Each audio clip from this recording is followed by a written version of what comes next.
ورسولك إنه الشيخ عليه الصلاة والسلام الرمى فتنة سلقة بدباديو والدجالين الدين هذا الصامين كياشو لقيست الدوما إلهي حفظية ودوشة كقبطة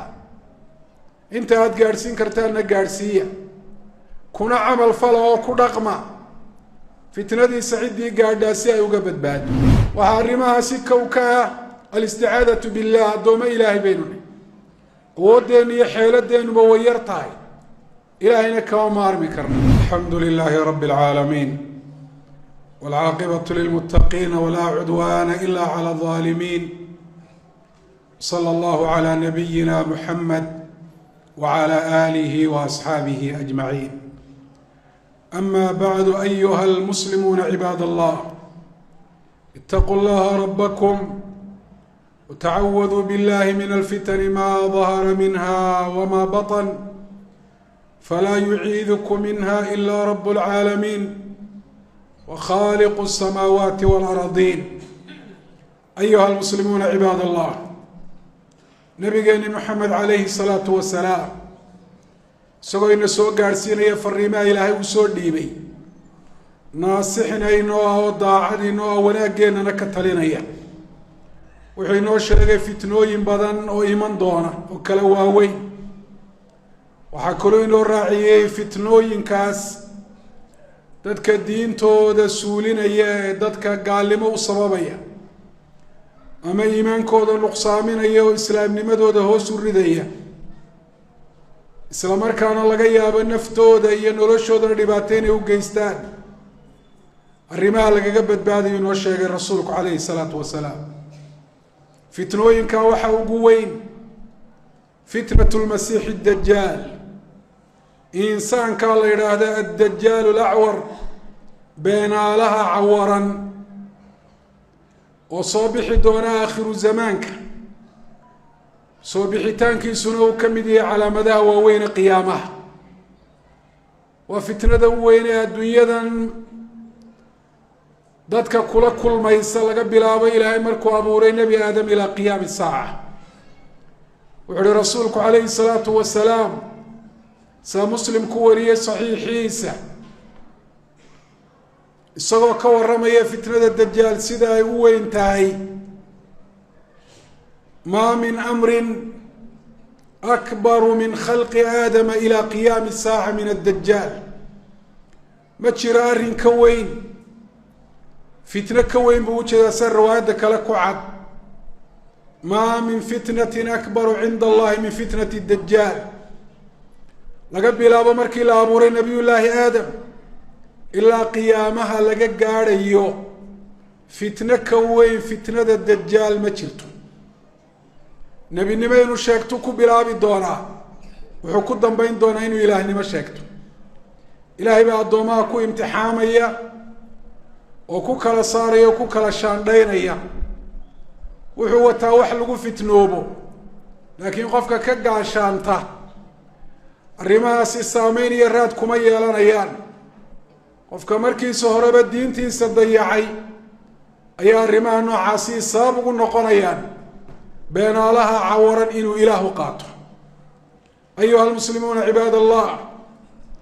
rasuulku calayhi salaatu wasalaam ummadiisa aad buu ugaga digay. waxaanu sheegay nebi ilaahay uu soo diray oo ummadii loo diray dajaal aan u sheegin oon uga digin inaanu jirin. taasina waxay tilmaamaysaa arrinkiisu sida uu culus yahay. wuxuu rasuulku inoo sheegay calayhi salaatu wasalaam arrimo fitnadiisa lagaga badbaadayo oo dajaal inuu diintaada saameyn ku yeesho oo fitnadiisu ay ku gaalaysiiso diinta aada uga baxdo oo isaga ilaah iyo rabbi aada u ictiqaado. arrimo lagaga badbaadayo rasuulku inoo sheegay. dhagaysta addoomaa ilaahay, xifdiya oo dusha ka qabta. inta aada gaadhsiin kartaanna gaadhsiiya, kuna camal fala oo ku dhaqma fitnadiisa ciddii gaadhaa si ay uga badbaado. waxaa arrimaha si kow ka ah alisticaadatu billah addooma ilaahay baynuni. awoodeenna iyo xeeladeennuba way yar tahay, ilaahayna kama maarmi karno. fitnadaa weyn arrinka koobaad aynu kaga badbaadi karnaa waa inaynu ilaahay ka magan galno. rasuulku in badan buu ilaahay ka magan geli jiray ummaddiisana wuxuu amray salaad kasta dabadeed faral iyo sunnaba inta aanay salaamo naqsan afar uu dajaal ka mid yahay ilaahay inay ka magan galaan ee weydiistaan ilaahay dhibkooda iyo sharkooda inuu ka badbaadiyo sida muslimku wariyey min xadiidi abi hurayra rasuulku wuxuu yidhi idaa tashaahada axadukum falyastacid billahi min arbac midkiin markuu atixiyaadsado afar ilaahay ha ka magan galo yaqulu allahuma inii acuudu bika min cadaabi jahannam wamin fitnati cadaabi alqabr wamin fitnati almaxya walmamaat wamin shari fitnati almasiixi addajaal ha yidhaahdo ilaahu cadaabka jahanamaan kaa magan gelaya cadaabka qabriga iyo fitnada nolosha intaan noolahay wax kastoo diinta iga fitneeya iyo fitnada geerida dabadeed oo ah imtixaanka qofka qabriga lagu marin doono ilaah waxaan kaa magan gelayaa fitnada masiixu dajaal iyo sharka iyo dhibka ay leedahay baan kaa magan gelaya ducada qof kastoo muslimi waa inuu barto markuu atixiyaadka iyo salliga nebiga akhriyana waa inuu ku ducaysto intaanu salaamo naqsan oo salaada aanu ka bixin arrinka labaad waxa weeyaan yaa cibaad allah qofku inuu iimaankiisa quweeyo oo sababaha iimaanka ziyaadiye uu ku dadaalo waayo iimaanku waa shayga u xooga badan ee qofka ka difaaca fitnooyinka waana dhufayska u adag ee sharka iyo fitnada iyo sharkeedaba laga galo rasuulkuna calayhi salaatu wasalaam dajaal in laga badbaado iyo iimaanka xidhiidh weyn buu ka dhaxaysiiyey cidda dajaal u jabaysaa waa kufaarta iyo kuwa munaafiqiinta ah gaalnimada qarsanaya iyo kuwa iimaankoodu uu daciifka yahay ee nifaaqa camaliga ah uu ku jiro rasuulku wuxuu sheegay markuu yimaado magaalada madiina inuu isku dayayo inuu soo galo oo arrintaasi malaa'ig ay ka hor istaagayso waddo kastoo madiine soo gasha malaa'ig baa gaadh ka haysa fayansilu fi sabkha buu uhi nabigu calayhi salaatu wasalaam waa meel madiine u dhow halkaasuu degayaa fatartajifu lmadiinatu halaatha rajafaat fayakhruju ilayhi minha kullu kaafirin wa munaafiq magaalada madiina 3 jeer bay gariiraysaa buuha dhul gariir baa ka dhacaya waxaa ka baxaya magaalada madiina oo dajaal u baxaya oo dhulgariirkaasi uu ka saaraya magaalada madiina gaal kasta iyo munaafiq kasta oo joogay cidda ku hadhaysa magaalada madiina dajaal aanu soo gaadhaynin waayo waa almu'minuun waa mu'miniinta dhabta ah madiine iyagu ku hadhayaan dajaalle madiine uguma soo geli karo taasi waxay daliil u tahay inay iimaankooda kaga badbaadeen dajaal iyo fitnadiisa oo aanay isba soo gaadhin kufaarta iyo munaafiqiintana iimaan la-aani inay u kadday u jabisay dajaal oo bannaanka ay ugu daadisay waxaa kaloo rasuulku ka warramay calaamadihiisa waxaa ka mid a maktuubun bayna caynayhi kaafir labada indhood dhexdooda kaafir baa kaga qoran laakiin qof waliba ma akhriyayo waxaa jira dad aada u indhaqaba akhriska iyo qoraalkana aada u yaqaan laakiin aanay u muuqan ahayn calaamadaasi cidda qura ee u muuqanayso ee dajaal iyo fitnadiisa kaga badbaadayo intay akhriyaan ku garanayaa waa almu'minuun nabigu calayhi salaatu wasalaam wuxuu yidhi fayaqra'uhu kullu mu'minin kaatibin wagayri kaatibin waxaa wejiga kaga qoran waxaa akhriyaya oo dajaal inuu yahay beenaalihii cawaraa inuu yahay ku garanaya qof kasta oo mu'mina mid kastoo iimaankii waajibka ku ahaa la yimi oo iimaankii aan waxba ka tegin ha noqdo markii hore mid yaqaanay akhriska ama ha noqdo mid ummi oo akhriska aan aqoon iimaankiisa waddo u noqonaya uu ku akhriyo waxaa dajaal wejiga kaga qoran kii akhriska aadka u yaqaanee dadka ugu yaqaane ugu indhafiiqnaana arki maayo haddaanu iimaankii waajibka ahaa qalbigiisa aanu ku jirin marka ha lagu dadaalo asbaabaha iimaanka quweeya fitno dhan baa lagaga badbaadaa gaar ahaanna fitnada dajaal saas uu sheegay rasuulku calayhi salaatu wasalaam arrinka saddexaad ee dajaal lagaga badbaado waa alacmaalu saalixa acmaasha ilaahay kuu dhoweynaysa ilaahay uu jecel iyo raalli kaaga noqonaya ee faral iyo sunnaba leh inaad ku dadaasho ilaahay baa tilmaamay muuminiinta camalka saalixa la yimi khasaaraha inuu ka ilaalinayo camalka saalixiina waa sababu lilfawz guusha iyo horumarka diineed iyo adduunyaba isagaa sabab u ah waman yattaqi llaha yajcal lahu makhraja wayarzuqu min xaysu laa yaxtasib ilaahay baa subxaana wa tacaala fitno iyo dhibaato kastaba ka ilaalinaya inuu si fudud oo nabada uga baxana u suurto gelinaya walihaada rasuulku wuxuu yihi sida muslim ku wariyay saxiixiisa baadiruu bilacmaali sittan addajaala buu u horreysiyey war acmaasha saalixa ku dadaala oo u kala dheereeya oo badsada 6 arrimood intaan idin soo gaadhin 6daa waxaa ka oo rasuulku uu sheegay dajaal hortii camalka saalixa inaad ku dadaashiyo cibaadaadka faral iyo sunnaba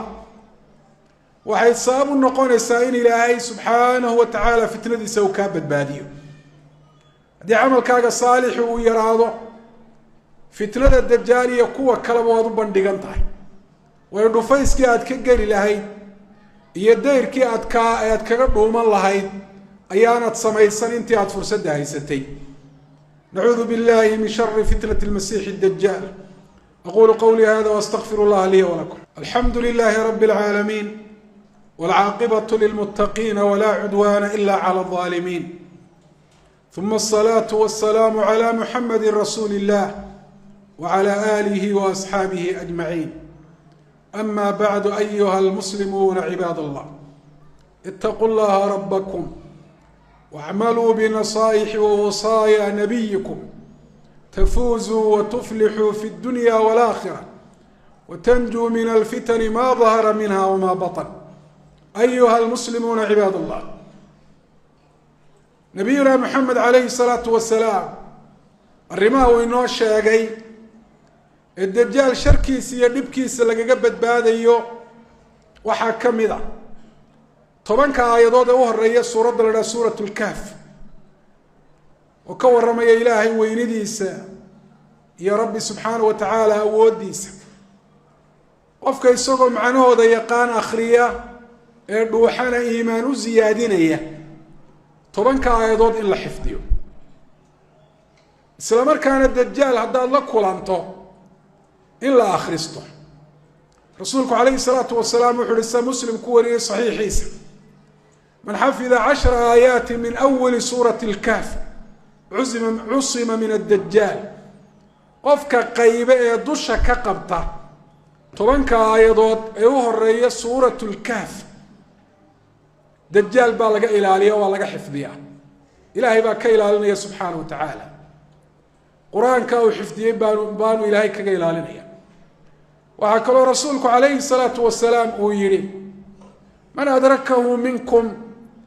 falyaqra calayhi fawaatixa suurati lkahf qofka idinka mid ee dajaal aysa soo gaadhaan ee dajaal uu nolol ku soo gaadho ilaahay baa og cidduu nolol ku soo gaadhi doono ha ku akriyo aayadaha u horeeya suuratu lkahf aayadahaasina waa tobanka xadiidka hore lagu sheegay aynu akrinay guud ahaan qur-aanka oo la bartoo la xifdiyaa waa cismatu min alfitan waa arrin fitnooyinka o dhan lagaga badbaado si gaarana tobanka aayadood buu nebigu u calaamadiyey oo uu tilmaamay dhufays inay uga noqonayaan qofka xifdiya dajaal in la xifdiyo oo quri kuma filla waxaa loo baahan yahay macnahoodana in la barto waayo markaas bay qofka iimaan u siyaadinayaan haddii qofku uu dusha ka hayo laakiin aanu macnahooda garanayn oo aanay saameyn xagga iimaanka ah ku yeelan shaqada noocaasiya qaban maayaan waayo aayadahan qof macnahooda garanayo markuu akrinayo iimaan ka siyaadsanaya ayay hawsha noocaasiya u qabanayaan waxaa kaloo rasuulku calayhi salaatu wasalaam inoo sheegay waxyaabaa lagaga badbaadaya inay ka mid tahay sifaadkiisa in la barto oo dadka dajaal u jabayee uu dajaal fitnaynayo waxa u badan dadka aan aqoonta u lahayn ee diintooda aan baran oo nabigu calayhi salaatu wasalaam wuxuu sheegay dadka u badan ee ummaddan ka mid ee raacaya inay yihiin alacraabu waannisaa reer miyiga iyo dumarka culimadu markay sharaxayaanna waxay yidhaahdeen labadaaba aqoonta ayaa ku yar marka aqoon yaraan iyo jahli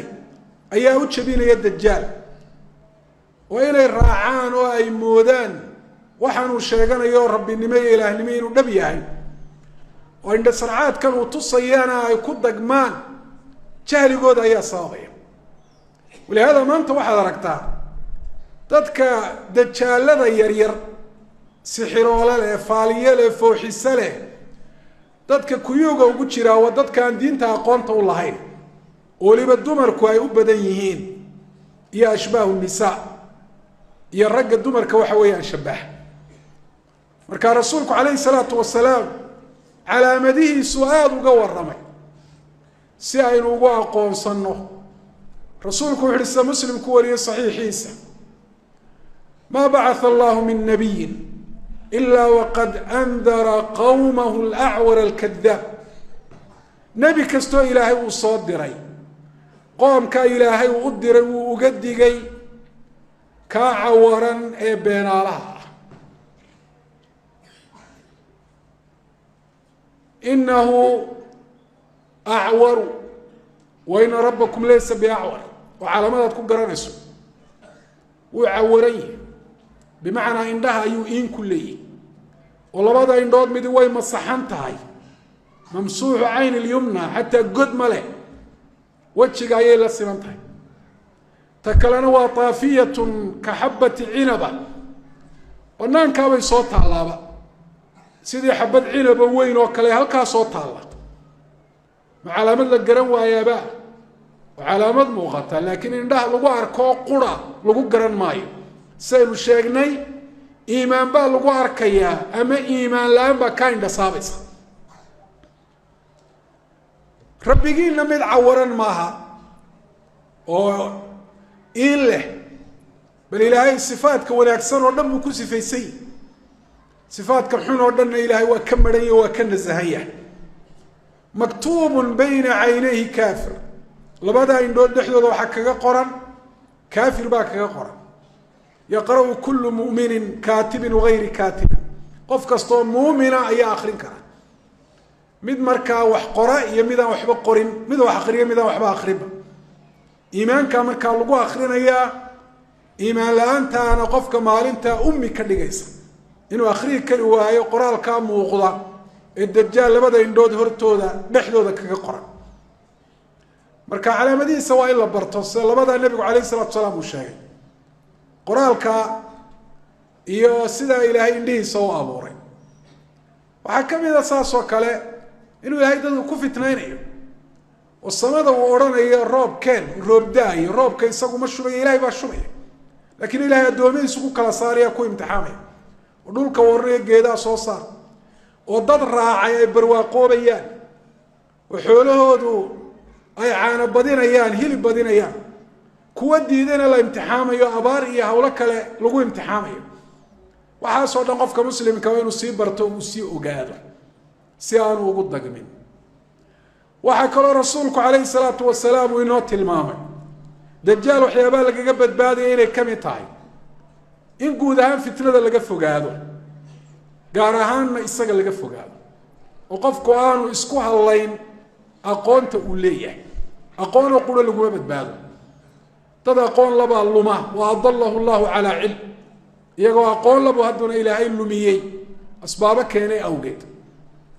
markaa qofku hadduu aqoontiisa isku hadleeyo uu idhaahdo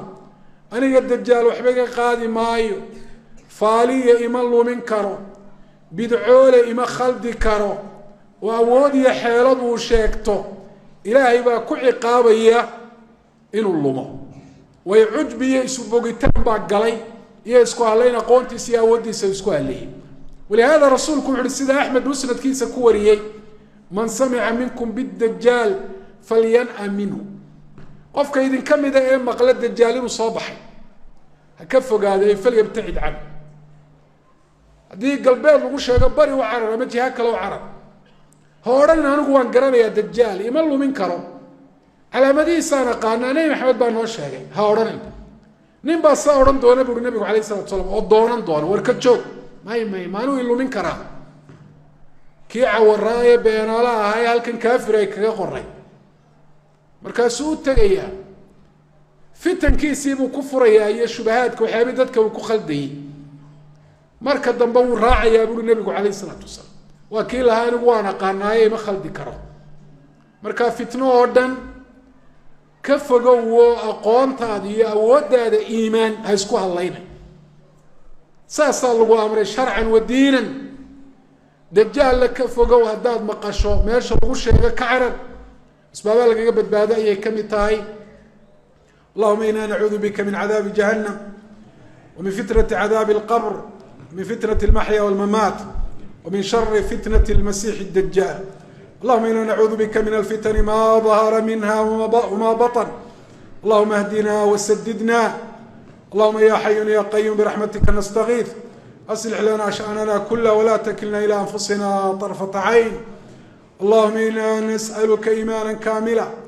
وقلب قلوبا خاشعة وألسنا ذاكرة وعلما نافعا